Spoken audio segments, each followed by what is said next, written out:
அபிஷேகந்தா வண்ண அலங்காரந்தா ஓ சன்னதியில் என்னாலும் கொண்டாட்டந்தா தந்தையா வேலையா சிங்கார முருகையா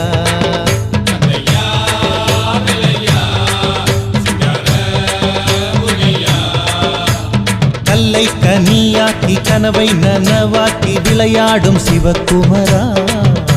ஒரு வெற்றி மயிலாட வீர வேலாட சிரிக்கின்ற திருக்குமரா கந்தையா வேலையா சிங்கார முருகையா